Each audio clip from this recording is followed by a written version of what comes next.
By the 1970s, American owner-operators had turned the tough but prestigious job of a truck driver into an entire subculture.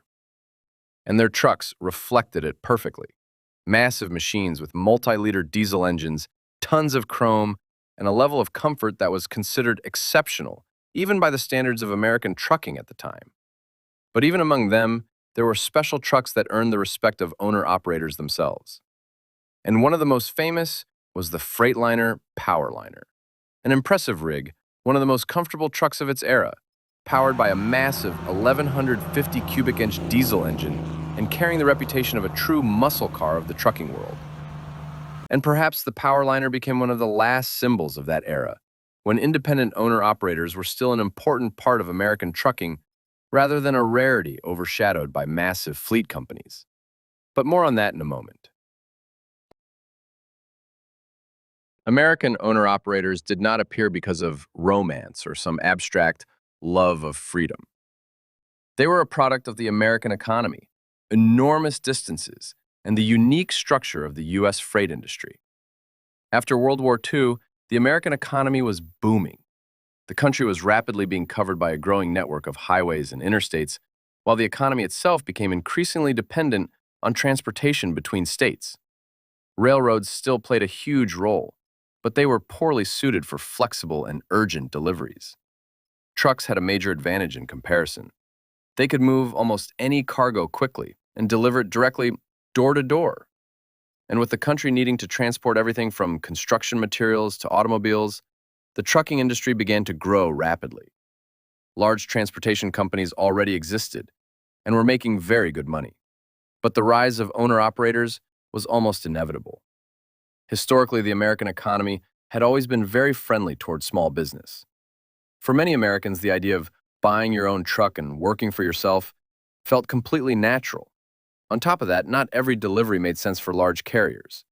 Independent owner-operators were far more flexible, willing to drive almost anywhere, and able to take unstable or one-time jobs. In many cases, large companies found it cheaper to give part of the work to independent drivers rather than constantly expanding their own fleets. There was another important factor that is often overlooked. After World War II, millions of veterans returned home to the United States. The war had given a huge number of people experience driving heavy vehicles, repairing engines, handling logistics, and working across long distances. The military had effectively trained an entire generation of people who already knew how to operate trucks and complex machinery. And for many veterans, this type of work fit them psychologically. Independence, the open road, freedom from office routine, and a sense of control over their own lives. For some of them, owning a truck became a continuation of personal independence itself. But without all the romanticism, this was an extremely difficult job. Trucks of that era were loud, hot, physically exhausting machines with heavy steering, huge vibrations, and uncomfortable cabins. Sleeper cabs already existed on many trucks, but they were nowhere near as spacious as they would become later. In many cases, it was simply a narrow bunk behind the seats where the driver could barely get some sleep before the next run. Because in the world of owner-operators, there was one simple rule. If the truck was standing still, it was not making money. Stress was another constant part of the job. Many trucks were purchased on credit, and financial pressure constantly hung over their owners. Illness, a serious breakdown, or several weeks without work could easily lead to bankruptcy. Yet despite how brutal the profession could be, owner-operators quickly became a respected part of the American working class. This was not the kind of prestige associated with lawyers or professors. People respected strength, independence, hard work, and the ability to earn good money while owning your own truck. The first post-war American trucks typically produced around 150 horsepower, and under full load, rarely managed to maintain speeds above 45 miles per hour. But truck power and highway speeds were increasing rapidly. By the late 1960s, engines producing 250 to 300 horsepower had become common, while average interstate speeds had risen noticeably.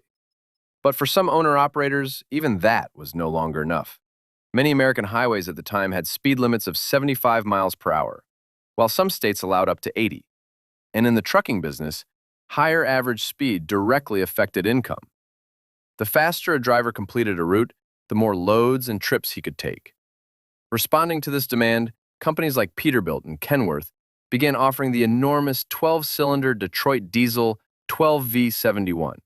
By the early 1970s, the engine produced more than 400 horsepower and delivered colossal torque by the standards of the era. Of course, such engines were never truly common, but the owners of these trucks were seen as the undisputed kings of the American highways.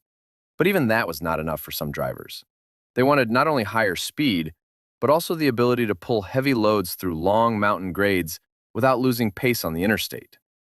Freightliner, which at the time closely cooperated with White Motor Company, recognized the demands of this audience and introduced the cab-over-white Freightliner Powerliner in 1973.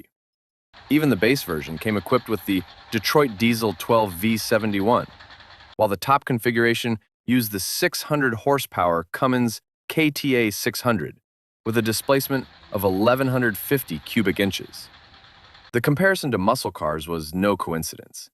Muscle cars of that era were uncompromising machines with huge V8s, aggressive styling, and an obvious excess of power. The white Freightliner Powerliner offered the same emotions to its owners. It was not simply a working tool, but a true status symbol. Exact prices today are difficult to determine because the cost depended heavily on the engine, cab type, and list of options. But the Powerliner was not just a regular truck fitted with a bigger engine. It was a specially engineered machine with a reinforced frame and a redesigned front section, created specifically to handle these gigantic engines. Cooling was handled by an enormous radiator, whose size looked impressive even by the standards of American trucking. The Powerliner made a strong impression on both the press and potential buyers. Nobody expected it to become a mass-market commercial success or a true bestseller. From the very beginning, the Powerliner was positioned as a special truck for owner-operators, rather than a rational machine for large fleet companies, which were unlikely to spend money on the trucking equivalent of a Hemi Charger for their fleets. Freightliner's advertising focused specifically on independent drivers who cared about power, status, and comfort. But things did not go entirely as planned. After one of the Powerliners was tested by journalists from Overdrive magazine, the truck received fairly harsh criticism. Overdrive had historically been a magazine for owner-operators and evaluated trucks primarily from the perspective of real-world operation. Journalists criticized certain aspects of build quality, as well as what they saw as the excessive nature of the truck itself. And yet even that was not the biggest blow to the Powerliner's future. Its enormous engines produced impressive power, but the price for that performance was massive fuel consumption. Some versions of the Powerliner averaged around 3 miles per gallon, significantly worse than many highway tractors of the same era. And the real problem was timing. The Powerliner entered the market in 1973, the same year as the infamous oil crisis that changed the fate of countless American cars and trucks. Fuel prices rose sharply, and by the mid-1970s, fuel efficiency had become one of the most important factors when choosing a truck, including among owner-operators themselves. Then, in early 1974, the situation became even worse after a new federal law limited highway speeds across the United States to 55 miles per hour. As a result, many of the Powerliner's biggest advantages suddenly became far less important to the market. Its enormous power, ability to maintain high highway speeds, and gigantic engines still looked impressive. But the new reality of American trucking demanded very different qualities. The Powerliner had entered the market at one of the worst possible moments in history.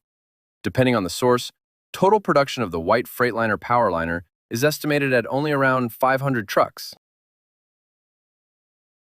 After the crisis, and especially after the passage of the Motor Carrier Act of 1980, the owner-operator market entered a very contradictory period.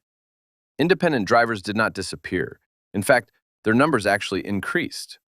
Before 1980, American trucking had been heavily regulated, but deregulation changed the industry dramatically. The new law made it easier to enter the business, lowered barriers for new carriers, and intensified competition. Starting a small trucking company became easier, finding loads became easier, and the number of new carriers began to rise rapidly. By 1990, the number of licensed trucking companies had more than doubled compared to 1980. At first glance, it all looked like a triumph of owner-operators and independent trucking. But then came the paradox. Along with freedom came brutal price competition. Freight rates began to fall, the market became overcrowded with new players, and profitability declined. If in the 1970s the typical owner-operator was often seen as an independent businessman making good money, then by the late 1980s and especially during the 1990s, the industry had increasingly turned into a highly competitive business with extremely thin profit margins. That is why many older truckers later remembered the 1970s as the last era of the real owner-operators. And the Freightliner Powerliner became one of the final symbols of that time, when chrome, horsepower, and freedom still mattered more than fuel economy.